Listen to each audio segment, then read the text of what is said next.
Live and in person here from Epping, New Hampshire, home of three of New Hampshire's governors, of which I can only name one, guy by the name of Prescott. You've seen me before, you'll see me again, and I'm still going to be here when you're not seeing me. Mr. B here with Politicking with Mr. B. I'm happy, so happy, walking on air. What a day we're having here, folks. Beautiful day, even though we didn't get much sunlight. We've had some off and on rain. We've got some filtered sunlight and filtered moonlight and filtered everything by because we're getting all of that smoke that's coming in from the fires, tremendous wildfires that are going on up northern Canada, all over, a bunch of fires that are going on. Don't know what's going on or why it's going on. People that are walking around, conspiracy theorists, the same, saying what? All these giant fires started all at the same time? What's going on? What's that?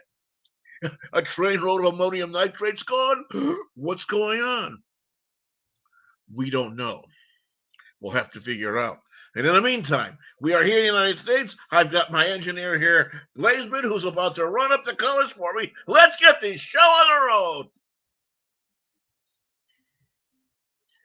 I pledge allegiance to the flag of the United States of America and to the republic for which it stands, one nation, under God, indivisible, with liberty and justice for all. And what a beautiful flag it certainly is. And we thank the Lord that we have it and the country that it represents.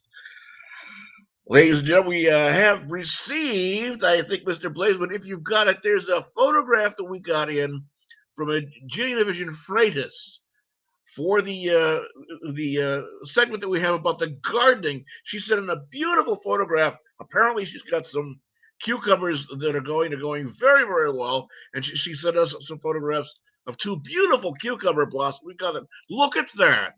This lady's all the way down in Kentucky. And they have, I've seen photographs of some other aspects of their farm, their garden. And they're a smaller farming type operation, but still, they are going to be very, very well seated to be self-sufficient if need be. But take a look at the growth that's there. They're just doing whatever they're doing. They're doing it right. So we congratulate and we thank you very much, Ginny, for sending this in, and we'll keep this goes along with the rest of the photographs that we have. And people, if you got some photographs of your garden, please send them in. Once we get things all seated, we're going to sit down. We're going to go through. We're going to pick out who we think has the best photograph, and the winner will receive one of my jars of homemade, home canned, from my own homegrown grapes, grape jelly. We'll be happy to do that. Send it off to you folks. Thank you very, very much. Well, we've had a number of things that have been going on around here in the United States.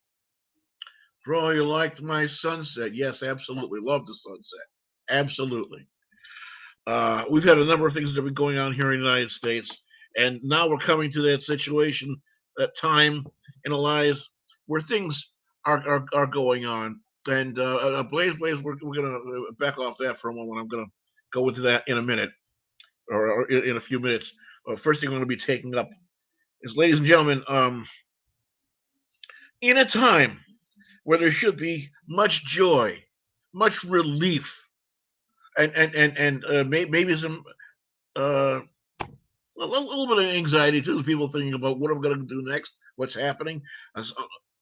A section of a person's growing up, that rite of passage for so many people when they complete their elementary and their common school training and education, they graduate high school in a time when there should be celebrations and parties, barbecues and cake and ice cream and friends and people looking at each other and saying, what are we going to do now? Where are we going to be going for the summer? What about, are we going to go on education? What are we going to do? What are we going to find another job?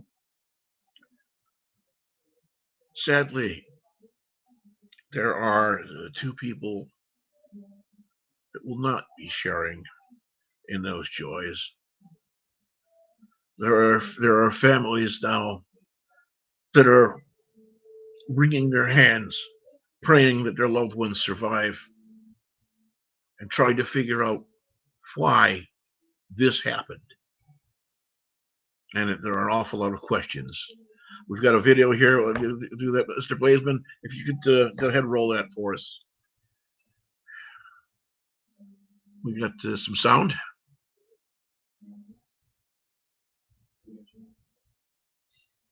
No, okay. I think we're having some difficulty getting the sound out of that. Donna, Virginia. Yeah. Burkett, the victims, an 18-year-old student who just walked across the stage here at the Altria Theater to my right, and his 36-year-old father who attended that graduation to see his son graduate. I'd like to just express my concerns and sympathy for those who have lost their lives today and those whose lives were forever changed by the events today. Crime Insider sources tell us Sean Jackson and his father, Renzo Smith, were shot and killed here in Monroe Park just after 5 yesterday afternoon. This happened after the Huguenot High School graduation. Interim Police Chief Rick Edwards says 7 people total were shot. 4 of those expected to survive. They are 14 years old, 32, 55, and 58, all males. We're learning the 7th victim has life-threatening injuries and is 31 years old. We first reported yesterday that someone was hit by a car while running from the gunfire here in the park. Well, Chief Edwards says it was a 9-year-old girl. Thankfully, she was treated at the scene here. 2 people were taken into custody yesterday, but 1 person was released, and Edwards says the suspect knows one of the victims. We have another individual who is in custody who is 19 years old, who we believe was involved in the shooting. At this point, in consultation with the Richmond Commonwealth's Attorney's Office, we plan on seeking charges for second-degree murder ×2 for that individual, with more potential charges to follow. Now listen, this was a massive law enforcement response here in Monroe Park yesterday, not only including RPD, but also VCU Police, Capitol Police, Henrico Police, State Police, and now we're learning the ATF and the FBI both assisting in this investigation. So what's next? We can expect a press conference in just a few hours, Reba and Kristen, with the mayor's office and with police. So we'll certainly bring that to you when it happens. Absolutely. Brendan King reporting live. Okay. I want to say first and foremost, kudos to whoever was there for security and their first responders, the police and so forth, all the people for handling the situation as well. The police got word of what was going on, responded, and were on scene and in the situation in 45 seconds. It was fantastic. God bless you. Thank you very much for the work that you did. The assailant, or excuse me, the suspected assailant, suspected perpetrator of this crime, was taken into custody alive. Now comes my degree of angst. Now comes my disgust. Beside the fact of what happened, this was something that happened. And it's nothing short, if you ask me, of an act of terrorism to go and do something like this. I'm calling out the news media on this one. And all these other school shootings we had that were going on with things like that, they were jumping all over, up and down, back and forth, side to side, whatever you can do about the gun that was used, AR-15, assault rifle, all this and that, whatever else. Nothing. I had to pull hen's teeth to try and find one news report, one video news reporter sitting there telling something about weapons that were used. And shocker, it wasn't an AR-15 or M16 or an old trench broom Thompson submachine gun. Nothing like that of any kind. No. Allegedly, there were found several handguns at the scene, allegedly used. Doesn't fit the narrative. So why bother mentioning it, right? Well, you know what, news media? What's good for the goose is good for the gander. If you're going to piss and moan about what kind of weapon was used to shoot and kill a bunch of people, cause mayhem, and destroy lives. Get on the stick, get off your ass, pull your finger out of your butthole, and actually go out and report the news as it should be reported. None of this mamby-pamby pussyfooting about, well, okay, it's not an AR-15, so let's go off and do something else. And we can do terrible things about, oh, what terrible stuff guns are anyway later on. Bullshit! Bullshit. You have a responsibility to the people to report the news, not what you feel like reporting. Bunch of bums, the lot of you, couldn't figure out how to wipe your own ass. I can't believe in this day and age what the news media has become. It's about time you people really took some time and did some self-examination. Do you ever even realize what the word, look up in the dictionary, what the word journalism means? How long has it been since you've heard that word and decided you had some responsibility to it, to do what it says you're supposed to be doing? When are you people going to actually start doing the right thing and not doing what you feel like doing, what the narratives should be, what the stylish thing is? It ain't pretty. It ain't right. It doesn't sell well. Tough shit. Do the job or get out and sell used cars. Let somebody get in there who actually can do the job, will do the job, and report the news so that good old Joe and Joan citizen here in America can rely on responsible news reporting.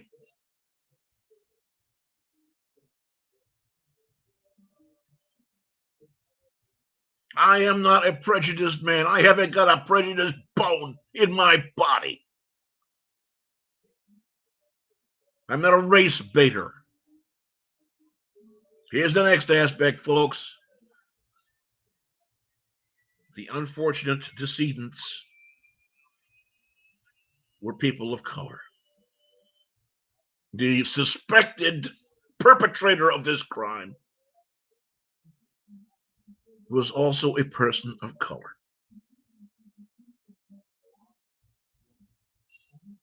Where's all the outrage?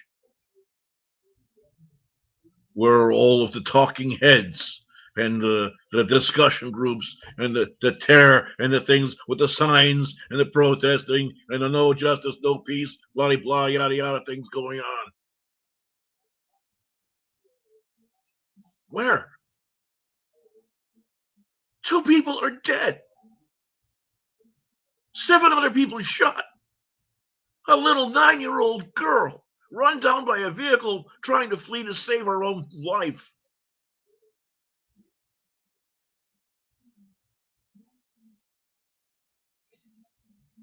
What a horrible, terrible thing to have gone through, to have seen, to have lived through. And nobody's making mention of that fact. I wonder what that's all about. I wonder what that's all about. So here's what I'd like to see. I'd like to see, not just once, but always, I'd like to see the news media actually take and throw away these poor, old, rundown, miserable means of what they call journalism.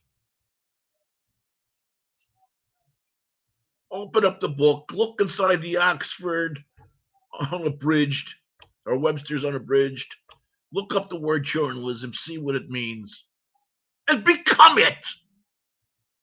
Start acting like it. Start being journalists again, not opinionists, not influencers. not panderers.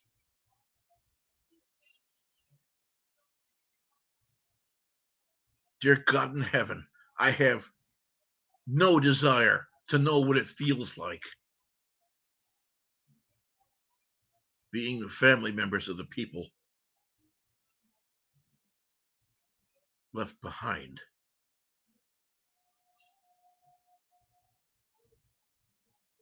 All of the promise that was there from this young man, the life that was there, what could have, what should have been, is erased.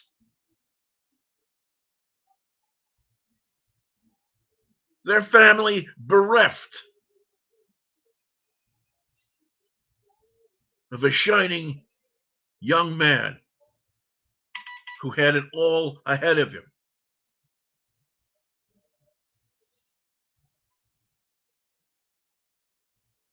The pain, the anguish of a husband and father too.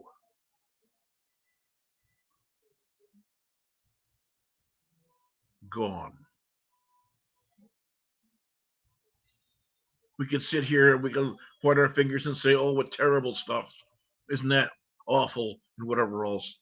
And then we go about our lives and our days and doing things. We go pump up the tires at the gas station, go out for an ice cream, go pick up our laundry at the laundromat and do our groceries and go home and whatever else. Because we go on with our life. And these people have to go on with theirs. And what has the news media done to contribute to it? Where are the cameras? Where are the pundits, the talking heads when that happens?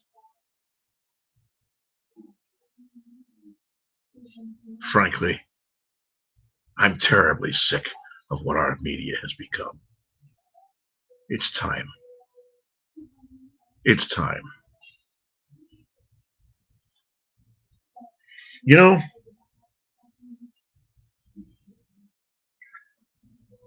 there is that question in my mind. Multiple handguns were found at the scene. Did this person allegedly act alone? Were the handguns held and fired by other people? Were they taken up and tried to be used to take down the alleged assailant? All this remains to be seen. I've heard nothing about any of this. If these were all handguns that were in possession of the alleged assailant, and the alleged assailant allegedly used all these alleged guns that allegedly were laying all over the place, where did they get them?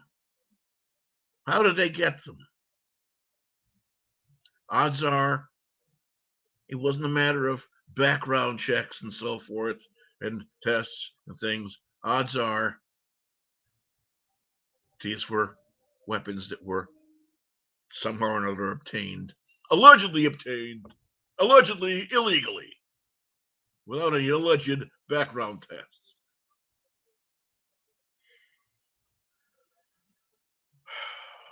Ladies and gentlemen,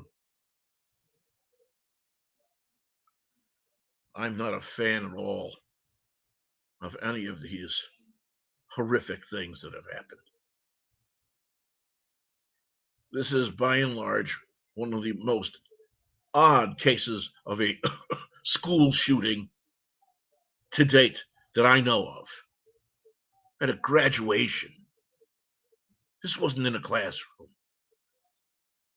A graduation.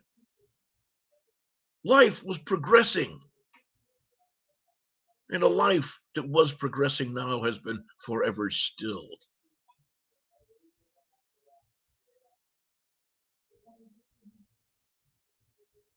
To the people that are out there that are hell-bent on doing the crazy things that lead up to such incidents,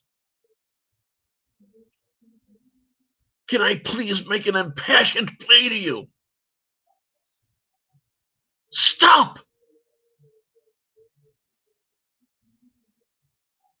Stop doing this crap.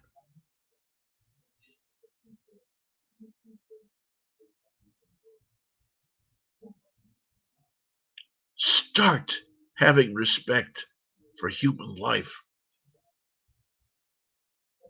If you have some effrontery that's befallen you, if you have some way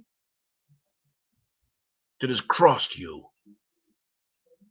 find another way.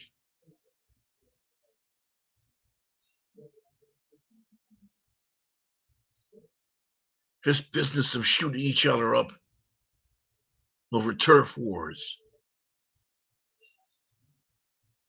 over jilted lovers, over whatever, it's got to stop. It's got to stop. And I pray to God that we start doing it. Start stopping soon.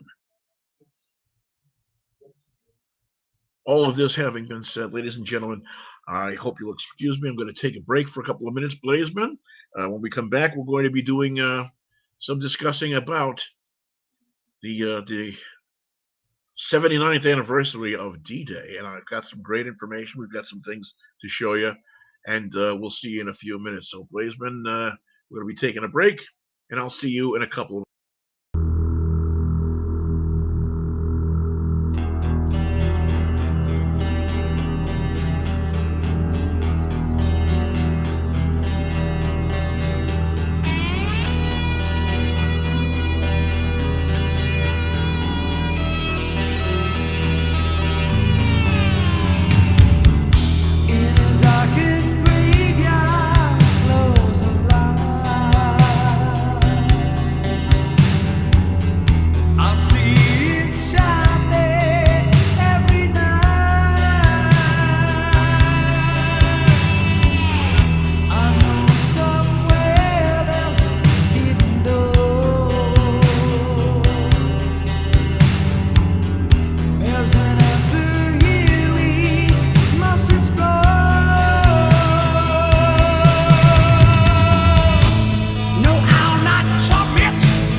Well, that was refreshing music, now wasn't it? Kept you up. I want to say thank you very much to Blaze for making that selection. That went off very, very well. And we are back. This is Politicking with Mr. B. It is now Wednesday, the 7th of June, 2023. Yesterday, of course, being the 6th of June, it is the 79th anniversary of the D-Day invasion of Normandy, France, the start of taking down of Fortress Europe, Hitler's Fortress Europe. Something went into planning many, many, many months before, perhaps say a little bit over a year before preparations were being made. They had crafted Operation Fortitude. And the D-Day invasion, we have a map that's up there. You can see that Utah, Omaha, Gold, Juno, Sword. Operation Overlord was being planned by the powers that be. They created Operation Fortitude to plan it to bring forth a lot of misinformation, if you will, and make the Germans and the Axis powers believe that the invasion was going to come from elsewhere than where it actually was being planned. This included the taking of an obscure, otherwise unknown person who had succumbed to whatever. And the Office of Strategic Services, what we now know, what has now become the CIA, at the time was the U.S. Army's Office of Strategic Services, and MI6, the British military, in conjunction with them, built a life. Put a name and a phone number and an obscure address somewhere. Created work records and education records, actually in schools. All sorts of things. Articles in the newspaper, I believe there was a wedding or an engagement announcement and so forth. All sorts of things and whatnot. And when the time was ripe, when they were really doing their planning, they take this unfortunate soul, dress him in local whatever garb of the day was for that particular area over in Europe, put a few maps and papers in his pockets and a ticket or a used ticket stub for a show in London. All these things in his pockets. And then what did they do? They took this body, put it in the submarine, and sent it across the channel to the French coast, where the submarine surfaced in the dark of the night and dumped the body in the ocean close to the shore, near a bay where it went into an inlet and it floated around and bobbed around and so forth until someone coming along finally discovered the body, fished it out, and found a briefcase with all this information and these maps and these things and so forth that said that the Allies were planning to launch the invasion at the Pas-de-Calais over in France, and which was the closest distance between France and England across the channel. Made an awful sense.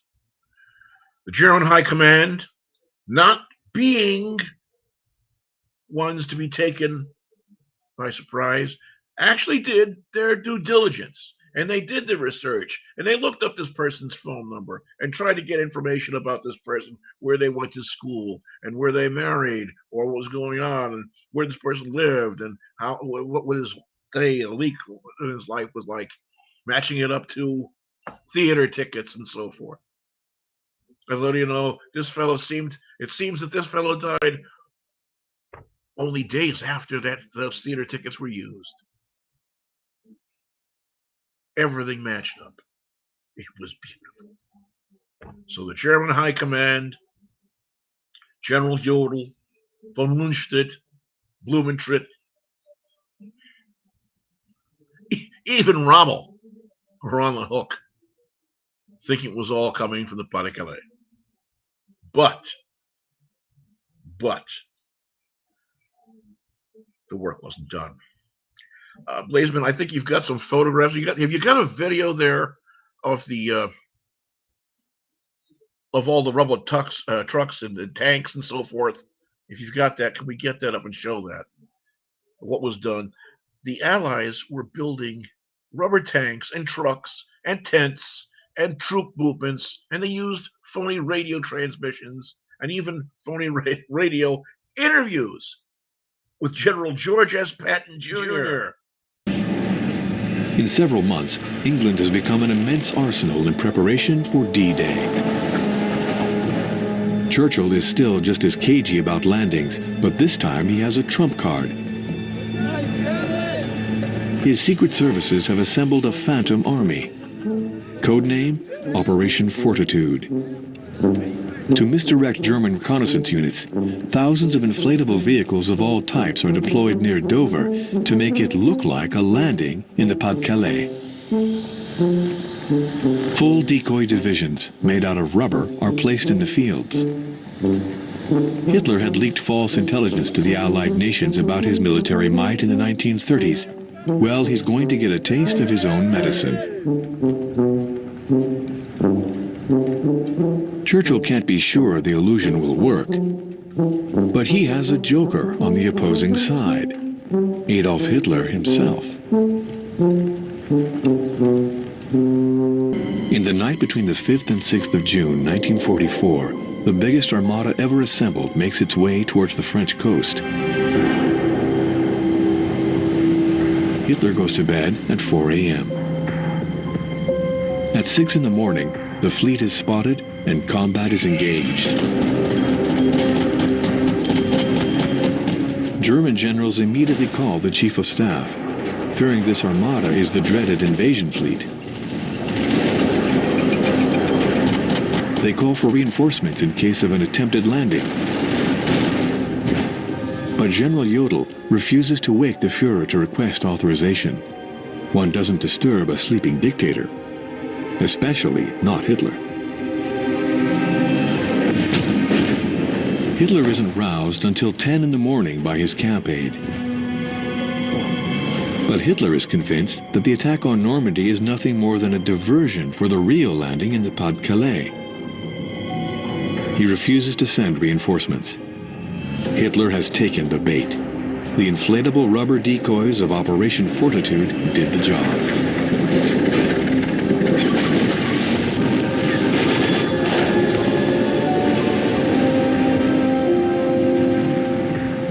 It's already 2:30 in the afternoon when Hitler orders reinforcement troops. That's 8 hours after the Armada was sighted. It's too late. Fear of the dictator and his unilateral authority served to hasten the success of D-Day. This wasn't over. Operation Fortitude had a second prong attack. They had to make sure, absolutely sure, they left no stone unturned, that they had to convince the Nazi high command of exactly what was going on. And in order to do it, they enlisted an Australian actor who looked a lot like Sir Bernard Law Montgomery, Field Marshal Montgomery. Dressed him up. He'd studied the way Montgomery spoke and the way Montgomery walked and talked and so forth, even the lisp that he'd had. And when the time was right, they let it leak out and they let him be seen in Algiers and in Gibraltar. And the Nazi high command knew that once they saw Sir Bernard Law Montgomery in Algiers and in Gibraltar, he was nowhere near the area where they were going to be attacked. They know they were home free. The Allies would never launch an attack with Sir Bernard Law Montgomery so far away and not in command of British units seeking to free the French. Job well done. Well played. Incredibly well played. But, as they say, no good deed ever goes unpunished. Well, every time, the best laid plans of mice and men Sometimes human beings let their own intelligence get the better of them. And there were some blunders made on the planning of the D-Day invasion, some of which, not the which, least of which was they didn't realize that hedgerow area meant hedgerow area. So when all of these people had gotten dropped out of planes and actually established a beachhead and started moving in forward, they found themselves all penned in into all of these farm fields and lands and so forth that were there, all surrounded by hedges that had been planted centuries before. For what reason? To repel invasions. And nobody realized that, wait a minute, these hedges that had been prepared and then planted 200 or 300 years before are now enormous. And we're going to have a hell of a time punching through them. So they literally had German forces on one side of a hedge and American or British forces on the other side of a hedge, walking right past each other, never knowing who they were that were there. And worse, when they finally were able to get armor aboard across, the armor had a hell of a time punching through it. It took them weeks to figure out some way to put a large, if you will, hedge clipper that somebody welded together this thing out of pieces of blown up tanks and other whatever they could find into a giant, if you will, looks like a large hair clipper, welded it and stuck it to the base of the tank and said, okay, drive as fast as you can, drive like a bat out of hell, and it'll chop through and knock down the bushes. Great, fine, fantastic. And it worked like a hell of a son of a bitch. It knocked those things down. Problem is, the Nazis got word of it. And they lined up their tanks at the other end of the field on the other side of the hedgerows. So when our tanks get punched through it, a lot of times they were met by a King Tiger or a Panzer. And wow, that was something that was a problem. But okay, well, there was another boffo the thing that they had. I shouldn't say boffo. Was these crickets that they had issued. All of the airborne people that were going to be parachuting down into areas that they were assigned. Most of them wound up being what they called misdropped. They were dropped out of the plane at the wrong position. They didn't line up where they were. And they had prepared for this. They gave each of the airborne rangers this little plastic and steel thing that when you pressed it, it goes like that. They call it a cricket. And they said, okay, if you get separated, you're lost, or you get in an area where you're not sure who's close by or whatever else, click this cricket once. If you click this cricket once and a friendly clicks their cricket twice, click, click, click, click, you'll know you got a friendly. If you click this cricket once and you don't, thank you very much, and you don't hear click, click, click, click, you'll know you've got a hostile force and what you're going to have to do with it. Beautiful thing, great idea, fine, wonderful, thank you, fantastic. Not realizing that the sound that these crickets made was almost exactly a duplicate for the sound made by the bolt action of a German Mauser rifle. So when a German opened, click, click, click, click, and closed the bolt of their gun,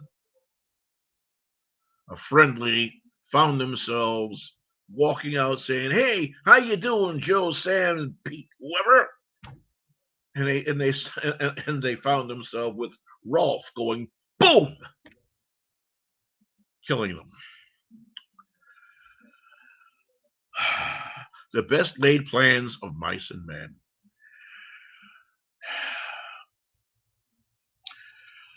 Something other thing, more than 100 U.S. Army Rangers were dispatched at the offset of the invasion. They told them, you have to go to this one section of the beach.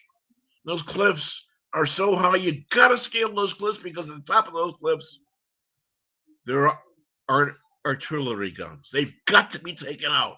If you don't take those out, those artillery guns, the Germans are going to use them to fire back at our watercraft, and they could damage a lot of their ships and hamper the effort of getting men off the boats and onto the shore and helping out and whatever else, and sinking ships and sailors and whatever else. It's got to be done. So they sent all of these airborne rangers up. They didn't drop them. No, they went in from the water, went up the beach, fought their way to get up the beach, finally got up the beach. Now they had to take and use rocket-propelled hooks with ropes to shoot it up to the cliffs, get the things up to claw up, hook up into something, and scale those cliffs. And after more than 100 of these personnel were killed, not injured, killed, they finally succeeded getting to the top of these cliffs.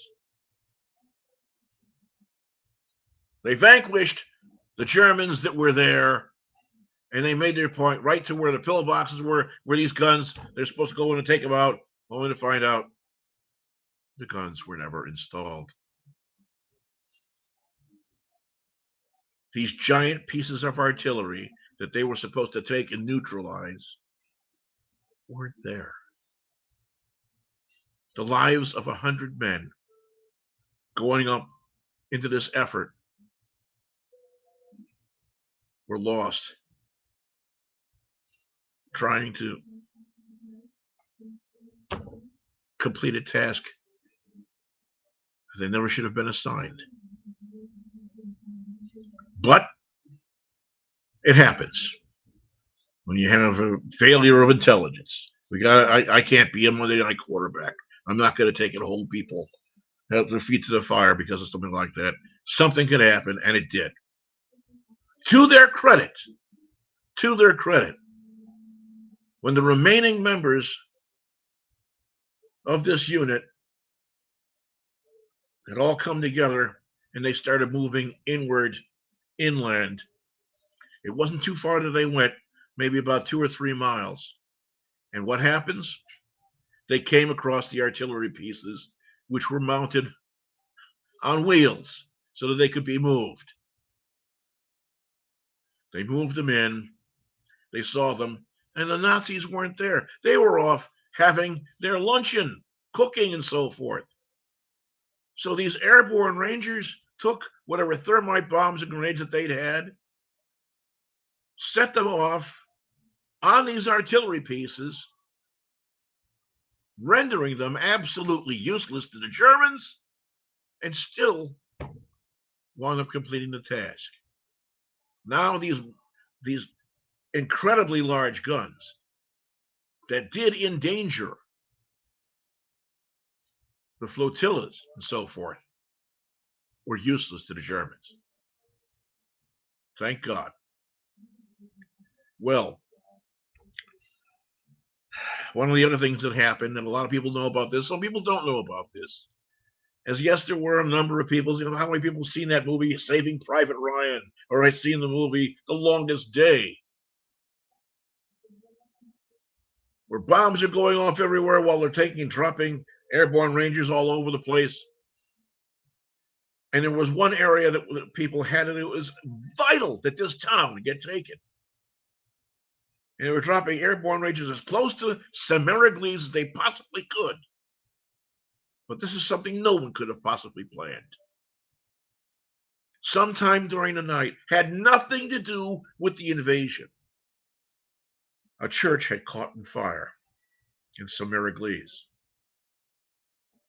It was a very large fire. The thing was burning and burning and burning. I believe it was a church that had caught fire. It was burning and burning and burning. And all of these rangers start coming down.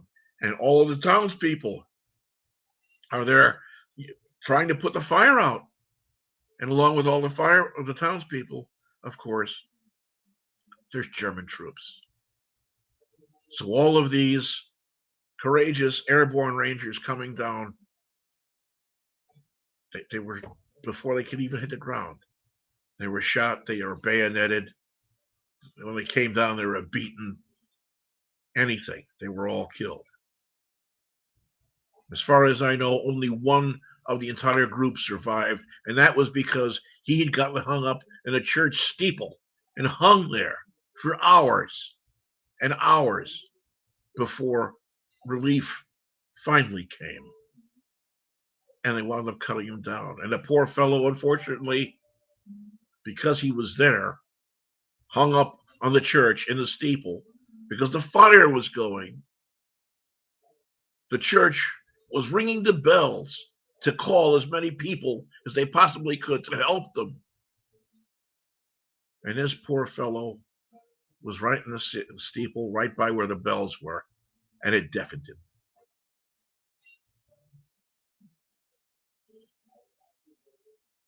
Terrible things. It's amazing the sorts of things that can happen in situations and in life. Why am I doing? I know I spoke about all of this stuff yesterday and in the way we see it. Why am I talking about this again? Because it needs to be spoken of. It can't be forgotten. The efforts that were there, the efforts that were made, the lives that were lost, or worse, the lives that survived, but the sanities that were lost from the horrific experiences that these people lived through. All of which were done for one reason: to preserve, to protect, to defend our rights to remain a free people, to stop murder, to stop genocide, to end Nazi socialism. The same government that took people that they considered were unfit, undesirable, put them in camps and executed them in gas chambers, or put them in barns and executed them by filling the barns with truck exhaust.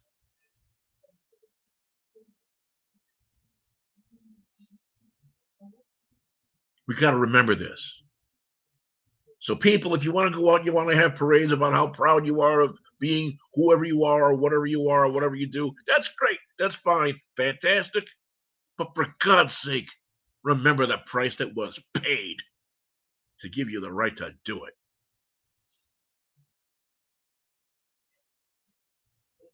I think that that's reasonable, prudent thing to do.